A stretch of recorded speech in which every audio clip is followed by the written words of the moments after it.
Welcome to Part 2 of Lecture 15 for Chemistry 312. This lecture is on the chemistry of americium and curium. The readings for Part 2, same as Part 1, the chemistry of americium and then the chemistry of curium, those chapters, and the chemistry of the actinides and transactinides. In this lecture, we're going to cover the metallic state of americium, talk about americium compounds, americium solution chemistry, and coordination chemistry. An example of the americium metallic state is shown here. Metallic state, very much like any other metallic state from at least the initial look. But what we're going to see compared to something like plutonium, it's going to be much, the complexity is going to be lower. The role of the F electrons, it's diminishing. The number of phases are going to be very different than plutonium, and the melt point is going to be higher than plutonium. Then we'll move on within this part to discuss the nuclear properties, production, metallic state compounds, solution chemistry of curium. And here we have an example of curium. Again, it's glowing. The glow is also an indication of what isotope this curium compound is. The longer lived isotope, something like curium 248 or 246, would not have this glow, but something short-lived, like the 18-year curium 244, would have this glow. So we know that this is a compound of curium 244 compound.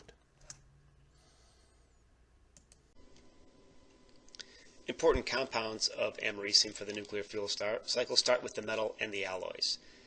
Americium metal can be produced by a number of reduction reactions, starting with the fluoride with liquid barium or lithium. The oxide can be formed with the lanthanum species. There's also a number of other reduction routes that are available. Once the metal is formed, there's interesting properties of the metal where three phases listed here can be formed with the metal. And this higher temperature phase of the body-centered cubic is within the literature, there's some debate on the exact nature of that species. So even the fundamental properties of americium, such as the metal, is open to some interpretation in the literature. The metallic properties are relatively non-magnetic, ductile, and there's a lot of interest in understanding the behavior of the metal properties due to the 5f electrons. These 5f electrons tend to delocalize under pressure, and this is also the reason why we get different structures from the hexagonal closed pack to the face-centered cubic and then this body-centered cubic. There's also some discrepancies between experiments and theories related to the formation of these different phases within the americium. A number of americium alloys have been prepared. The ones that are important for the fuel cycle, neptunium, plutonium, and uranium, those phase diagrams of the alloys are available. Other important americium compounds for the nuclear fuel cycle include oxides and hydroxides. Three oxides have been examined and evaluated: the monoxide, the Am2O3, and the americium dioxide. There's difficulty in formation of the monoxide because of the instability of divalent americium. If one looks at the literature, there's ranges of the lattice parameters, which is always indicative that the compound is not stable and possibly further experiments should be performed.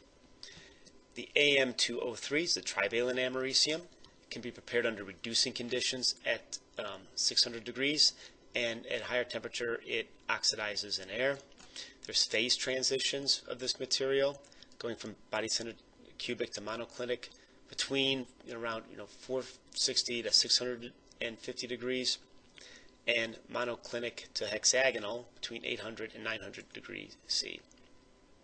From the phase diagram, one can see where the trivalent americium oxide species is preferentially formed as a function of the atomic percentage of oxygen. Americium dioxide is preferentially formed, and it can be produced by heating americium compounds in air or oxygen from 600 to 800 degrees. The main structure is face-centered cubic, and this face-centered cubic can expand due to radiation damage. The formation phase is shown here in the phase diagram of americium with oxygen. Higher oxides can be stabilized through the formation of mixed metal compounds as shown here, since americium does have higher oxidation states. Neptunium hydroxide, which can be formed from the precipitation of americium-3 in basic solutions, is similar in isostructural to neodymium hydroxides. The compound can be crystalline, but becomes amorphous due to radiation damage. The hydrolysis constants and the solubility constants are known, and this behavior between crystalline and amorphous variations is reflected in the KSP. There's a number of organic americium compounds for the nuclear fuel cycle. Oxalates are important, or compounds that can be produced for purification and separation. Here's a list of a number of americium compounds with different organic ligands. Thionyl trifluoroacetone, TTA, is often used in separations. And oxalate is used as a starting compound for the precipitation of americium to the formation of the oxides. One of the important or an interesting consideration for the americium compounds are the resulting colors. And again, that's due to the variation of the oxidation states of americium.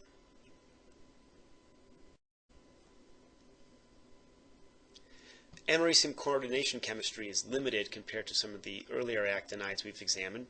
There's about 50 known coordination compounds, primarily examined through X-ray diffraction.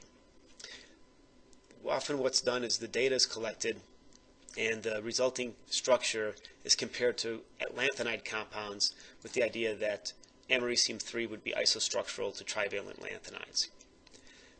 Halides have been examined with relatively large coordination numbers, anywhere from 7 to 11, and often these coordination environments include water. In some species, such as the chloride may be coordinated through an outer sphere with the americium. Structures have been for divalent, for the dihalide, trihalide, and a mixed oxyhalide species have been evaluated. The coordination of americium oxides is shown to be isostructural with plutonium oxides.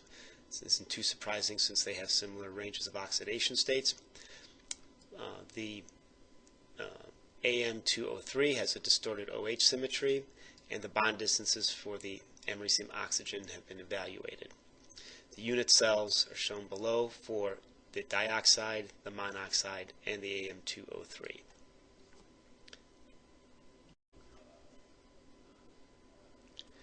The organometallic chemistry of americium has been examined primarily with the CP ligands. The americium-3 CP compound has been examined and found to be isostructural to plutonium-3 species.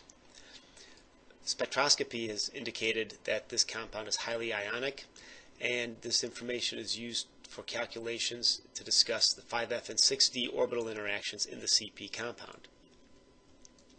The ring structure with the cyclooctatetraene ligand, the bis compound is shown here for americium, has been examined. This compound is shown to be isostructural with both plutonium and neptunium compounds. There's differences observed when compared to the plutonium and neptunium compound, particularly with some of the spectroscopy. There's an indication that the 5f electrons in the americium are tuner to form sigma bonds with the organic and do not participate, unlike the lighter actinides. We'll now turn our attention to curium. Curium has a number of isotopes from 237 to 251 as shown here. Important curium isotopes for chemistry include the 242, very short, relatively short-lived, about half a year, high degree of heat per unit mass. The curium 244, which is more widely available, longer half-life, 18 years, activity as far as heat per unit mass is much less than the 242. And then the longer-lived isotope 248, with a half-life of 3 times 10 to the 5th years, is limited in quantity, let's say on the order of 10 to 20 milligrams, and this is often used for target production for the formation of transuranic elements. And here we see routes for the production of the 242 to the 248, which generally involve multiple neutron capture from lighter targets. An example of this successive neutron capture production for curium isotopes is shown here, where plutonium-242 eventually makes its way through capture, beta decay, and capture to curium-244. Further capture on the curium-244 produces isotopes up to the 248. The even isotopes are favored in the production, mainly because of the higher fission cross-section for the odd A isotopes. One can achieve, from this you would see that the curium-248 would have a mixture of isotopes extremely difficult to separate. However, pure curium-248 can be available from the alpha decay of californium-252. There were large campaigns to produce curium based upon initial kilo levels of plutonium. Curium-244 separations from this plutonium involved dissolution of the target and removal of plutonium by solvent extraction, and then americium curium separations based upon the ion exchange with or solvent extractions with weak amines in high lithium chloride solutions. We discussed this work in the previous americium section. Other separations with americium could include the oxidation of americium to the 5 and the precipitation of the americium 5 carbonate. The aqueous chemistry of americium is dominated by the trivalent state. It has 9 coordination with water, so a very high degree of coordination. And inorganic complexes of curium are very similar to the americium species, with many constants determined by, this is time-resolved laser fluorescence spectroscopy. Curium, like uranium, can undergo fluorescence. Americium also undergoes fluorescence, as we discussed. The lifetime of the americium compound of americium fluorescence is generally measured in nanoseconds. And the curium is much larger, and we'll discuss this in a little bit in this lecture. The hydrolysis constants of americium have been evaluated, permitting the speciation diagram of americium, where we see that in most cases, this is an example of americium speciation as a function of sodium chloride concentration, where the americium species is trivalent, is a free metal, generally up to pH 6, and above pH 9 we get the dihydroxide. The primary oxidation state of curium in solution is trivalent. The UV visible spectroscopy is shown here, where there's absorbances between 375 and 400 nanometers. These absorbances are very sharp. The peaks are sharp due to F into F transitions, and again, because of their F to F transitions, not only are these peaks sharp, but the molar absorptivity is relatively low. Curium-4 can be formed, however, it's prepared and stabilized under some extreme conditions. Here's shown the UV visible spectroscopy of curium-4 in 15 molar cesium fluoride. This curium-4 species is really, it's metastable, and this is due to the fact that the curium has a half-filled f orbital. So there's a large oxidation potential going from the 3 to the 4. And this is also the reason why curium does not exhibit the higher oxidation states as one sees in americium. One of the interesting spectroscopic properties of curium is fluorescence. And a diagram of fluorescence is shown here. This would be the excitation of a curium compound based upon the UV visible spectroscopy. So for curium-3, as we discussed in the previous slide, absorbances between 375 and 400 nanometers would excite the electrons to a level where they will undergo an emissionless relaxation to a state which has 7/2 spin, which is the same as the ground state. And then there's a fluorescence emission. The energy and the lifetime of this process can be measured, and that gives information about the electronic structure. The electronic structure is dictated by the speciation of the curium. So this fluorescence process is very sensitive to evaluating curium speciation in solutions and solids. An example of this curium fluorescence is shown for curium hydroxide species. The absorbance, again, could be in the UV region between 375 and 400 nanometers, with the fluorescence between 595 and 610 nanometers. The energy, both the actual energy of the fluorescence and the lifetime of the fluorescence, is dependent upon the coordination environment. And here we see, in this example, we see that as we change, imagine we're doing a titration on curium, we're adding base, so we're changing the pH, we're increasing the pH from around 6 to close to 10. And one of the things we observe is that as the pH increases, we see a shift from this peak to this peak. Looking at the speciation diagram at around pH 6, this is primarily, fluorescence behavior is primarily due to the free curium. As we increase pH, we go to the curium monohydroxide and then the curium dihydroxide. The other interesting property that's observed is the concentration of curium in this study. The concentration is at nanomoles per liter. Due to the titration, the concentration of curium decreases throughout this experiment, and we can see spectroscopic signature from curium from 64 nanomoles per liter all the way down to 3 nanomoles per liter. So this fluorescence technique is a very powerful tool to evaluate the speciation of curium in systems.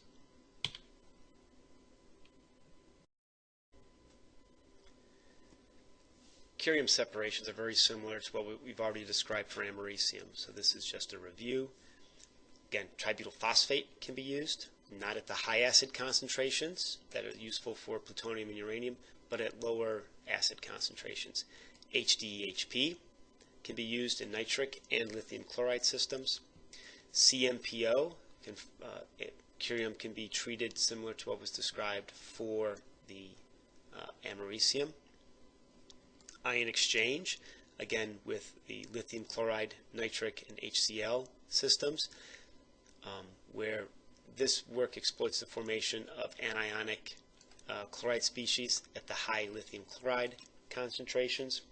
And then precipitations, particularly from americium, can be used by the fact of precipitating out the americium 5 carbonate species. And then any sort of purification based upon precipitation of curium can be done with hydroxide, oxalates, or fluoride, similar to the conditions that were described for trivalent americium. Curium metal can be produced very similar to the route that was described for americium, using the fluoride and barium or lithium, or reduction of the curium dioxide with a magnesium zinc alloy. The melting point of curium metal is higher than the lighter neptunium and neptunium to americium actinides, and it's similar to gadolinium. There's two structures, hexagonal close pack and face-centered cubic. That information is shown. The information on the metal phases, melting points, are shown here, and data on curium ions, including the ionization potentials and ionic radii, are listed here. The metal itself is susceptible to corrosion due to self-heating. Formation of oxides on the surface have been identified. This is primarily true with the curium-244, the shorter half-life. And alloys have been examined, the curium-plutonium phase diagram studied, and then curium compounds with noble metals. For instance, if one takes the dioxide and hydrogen, heats it up to about 1500 K in platinum, iridium, or rhodium, you can get a number of intermetallic species with curium. The oxides, there's two primary oxides, the trivalent CM203 and the tetravalent CM02. The CM203 will decompose to the more stable tetravalent oxide at around 600 degrees, and the CM203 does do a phase transformation at around 800 degrees to the monoclinic form. Similar to the americium, the curium dioxide is the stable state and can be made by heating in air or under oxygen. Curium compounds, including oxalates or curium on resins, or even the curium trivalent oxide. This compound is shown to have the face-centered cubic structure. The oxides of curium are similar to the oxides of plutonium and some of the lanthanides based on the phase diagram, and some mixed oxides have been examined based upon properties of the isoelectronic lanthanides, where one would expect superconducting properties. However, the curium compounds do not superconduct. Other curium compounds include the curium-3 hydroxide, and this is just precipitation from solution, and it can crystallize by aging in water and has the same structure as the lanthanum trihydroxide. Curium oxalate, it can be prepared from aqueous solutions, and there's stepwise removal of the water under helium, and the system can become anhydrous, removal of all the water, close to 300 degrees. This compound will convert to the curium-3 oxide around 500 degrees, and closer to 600 degrees this will oxidize to the curium dioxide. Curium nitrate can be produced by evaporation of curium and nitric acid. Again, heating this up, you'll get a final product of the dioxide. And there's some evaluation of curium organometallics compounds. Again, the CP ligands, similar to the americium, have been evaluated, and weak covalency, similar to what was seen with americium, is observed. Unlike the americium, however, strong fluorescence, due to what we described from the curium-3 properties, is used to probe and understand the behavior of this system. An overview of this lecture is presented here. The important information is the production and purification of americium and curium isotopes, identifying that there's curium-244, curium-248 are important isotopes for doing chemistry. As for the americium, it's the 241 and 243. Understanding how these isotopes can be produced and how they can be separated should be an outcome of this lecture. Also, some information about the metallic state, the different phases. Fundamentally, the americium and curium metallic states are less complicated compared to the plutonium state. So the role of the F electron seems to be is decreasing, resulting in fewer phase formations. There are minimal range of compounds of both americium and curium produced. There's some limitation on the data, and for the actinides, this represents a very interesting boundary for doing experimental studies. The solution state chemistry of these two elements is primarily dominated by the trivalent state. However, one of the main differences is the americium can form the eel +5 and +6 ions, where curium does not. And the coordination chemistry, again, similar to compounds, is limited primarily to the difficulty and lack of working with these materials and lack of starting compounds. Some questions you should be able to answer based upon these lectures are shown here. What's the longest lived isotope of americium? And as we discussed in the first lecture, americium-243 is the longest lived isotope. And if you want to do chemistry, that's the easier one to use, although americium-241 is easier to get a hold of. Which americium isotope has the highest neutron-induced fission cross-section? Well, we know that we want to look at an even A americium isotope, and if we, by inspection, we see that americium-242M has a cross-section of around 7,000 barns, the largest cross-section for americium isotopes. What three ligands are used in separation of americium? Well, the very similar ligands that are used for other actinide separations, tributyl amines, CMPO, HDEHP. What are the solution conditions? These solution conditions can vary, but generally they're acidic aqueous phases with the ligand dissolved in an organic phase. What column methods are useful for separating the americium from the lanthanides?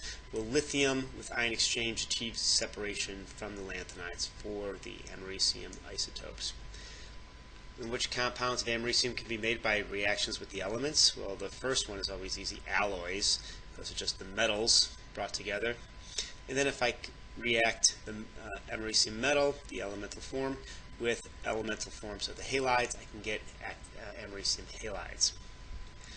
What sort of americium coordination compounds have been produced? CP ligands, the workhorse for a lot of synthetic organometallic chemistry, have been produced. So trivalent CP compounds.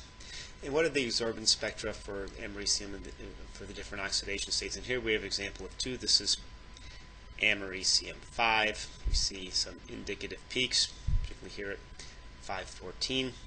And then for americium 3, for americium 5. And then for americium 6, we see this peak near 1000. And if we had americium 3, we would see a peak that would be closer to 500. So there's a smaller peak, about 503 for americium 3. Some questions related to curium are shown here. Which curium isotopes are available for chemical studies?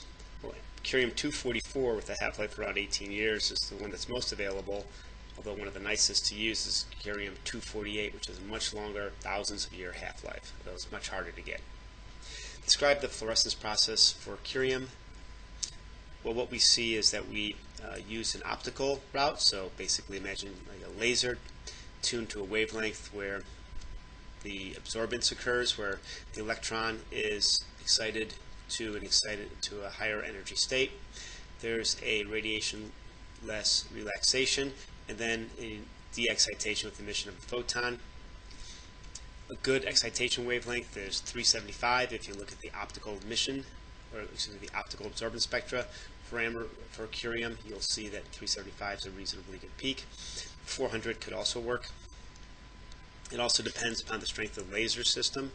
But one thing you do notice is that the wavelength of the excitation will be less than the wavelength of the emission because of the energy change. What methods can be used to separate curium from americium? Well, we describe some of the column chromatography methods, but also a good method would be the oxidation of americium to the 5 or the 6 state, where curium cannot be oxidized to those states, and then achieve a separation from the oxidized americium from the non-oxidized curium. How many states does curium metal have? And what are the melting points? Well, curium metal has 2 states, double hexagonal close pack and face-centered cubic. And its melting point is around 1345 degrees C. So going from plutonium higher in the actinides, we see that we get fewer phases, and also the melting point goes up. What are the binary oxides of curium? Well, you have the trivalent, so CM2O3, and the tetravalent, CMO2, which will form upon heating in normal atmosphere. Well, that'd be the dioxide.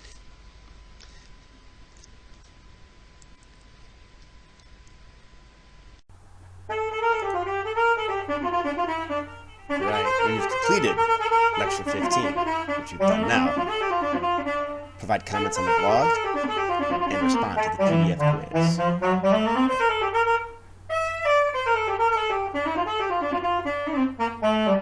quiz.